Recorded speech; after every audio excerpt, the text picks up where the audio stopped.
So some old school boomer out there said this the other day.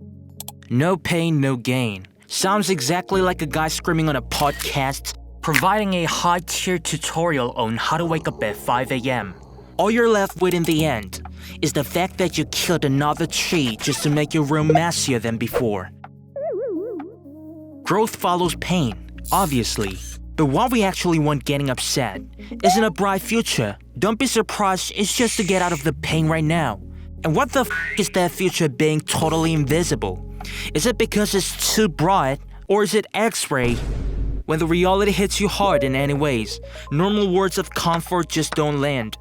Whatever they say, you just get irritated and push them away. You don't understand this pain anyway. You never meant to be an asshole, right? Well, sorry if you did. But no matter how large the number of people remember you as a freak is, that they don't understand how bad you feel isn't wrong. Just that you were so under an uncommonly massive stress, and unfortunately their sincere freaking conventional comfort didn't work at all. But when I try to get someone healed by unconventional comforts, swear to God, your mom cried because of you too wasn't offending at all, but me trying my best to make it better. Like this, ultimately, truly understanding how special and unique someone else's pain feels is nearly impossible. After having seen a lot of brave attempts have backfired, we most likely let them alone till they start sending us dumbass AI Trump reels again. But as a Gen Z philosopher, the one not in the loop, the greatest chess player in 700s ELO, I powered my 200 IQ brain and had a tough time solving this math, finally found a way out to really comfort someone. And here's today's ultimate topic after that meaningless f***ing time-wasting boring-ass intro speech. How to disinfect emotional wounds.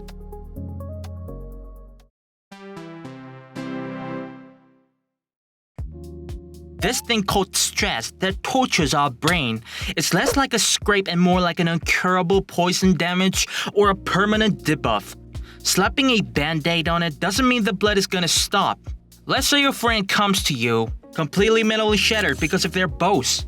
Here, the boast is a knife stabbed into your friend's stomach, and the stress is the blood pouring up because of that knife. Do you know what the absolute dumbest thing we do when trying to comfort someone is? Standing in front of a bleeding friend and trying to analyze the material and manufacture of the knife. What do you think your boss said then? Did you maybe use Comic Sans on the reports? This is not comfort. This is something from someone looking at a guy dying from a stab wound and saying, "Wow, this knife is forged from high carbon steel, excellent durability. We can't pull the knife out or snap it in half for them. We aren't gonna go bit up their boss, and we aren't gonna magically fill their empty bank account, right? All we need to do is look at the puddle of blood on the floor and freak out with them. Holy shit, you got stabbed! That must hurt like a bitch! Come on, look at all that blood! This is the first step of perfect comfort, separating the cause from the symptom, treating the other person not as a broken machine or a puzzle to be solved, but just as someone who is in pain right now. So, how exactly do we apply this tourniquet? Let's say your friend, their cognitive abilities fried by severe stress, starts spouting nonsense like, "My team leader is definitely a space alien feeding on my suffering," a stellar paramedic would say. Exactly, that bastard's 100% a reptilian shapeshifter. You know what? Should we go slash his tires after work?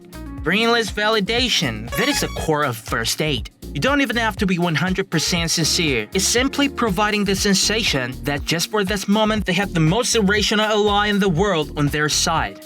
That's what stops the bleeding. But when I say this, people tend to misunderstand. Oh, so just act like my IQ is 75. Okay, logic itself isn't the eternal villain. In fact, it can be the most powerful painkiller in your arsenal.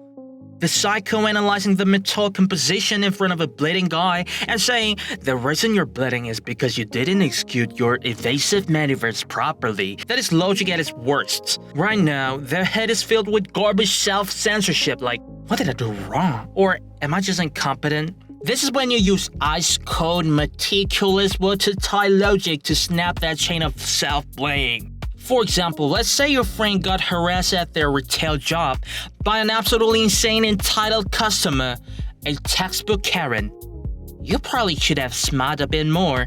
You lose your friend and your law license at once. Instead, you drag out a whiteboard and break it down like a math equation. That human being was already furious at the universe before she even pushed the store door open. The temperature of the coffee you handed her was an excuse. You responded exactly according to the manual. And in the face of an uncontrollable post-Mayflower level disaster like her, nobody could have controlled the situation. Therefore, her personality is just garbage. And you're exactly 0% at fault here. After reading that airtight not guilty verdict, you finally slam the gavel.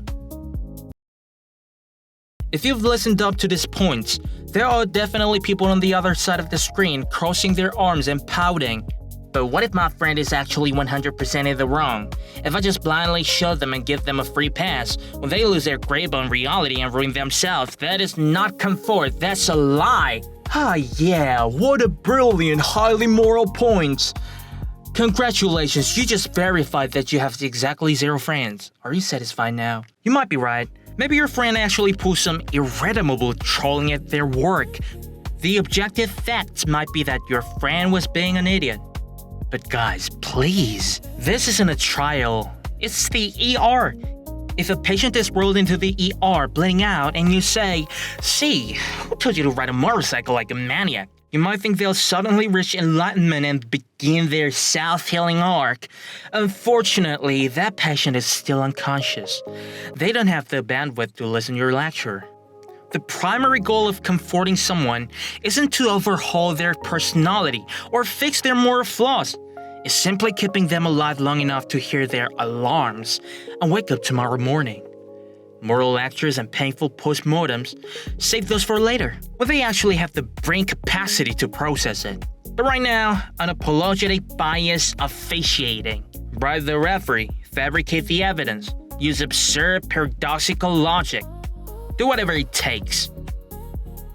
Ultimately, truly comforting someone doesn't mean becoming a saint with a glowing halo or an Ivy League therapist. When the world pushes your friend, partner, or family member to the edge of the cliff, we can't be the massive crane that pulls them back up.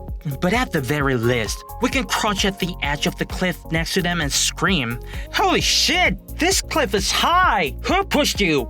I'm gonna hack their Roblox account right now!" So today, if you face someone who has had a devastatingly bad day, grab them tightly by the shoulders, use 100% of your brilliant brain, and completely gaslight them. And that's enough. That's all the daily dose of nonsense I have prepared for today.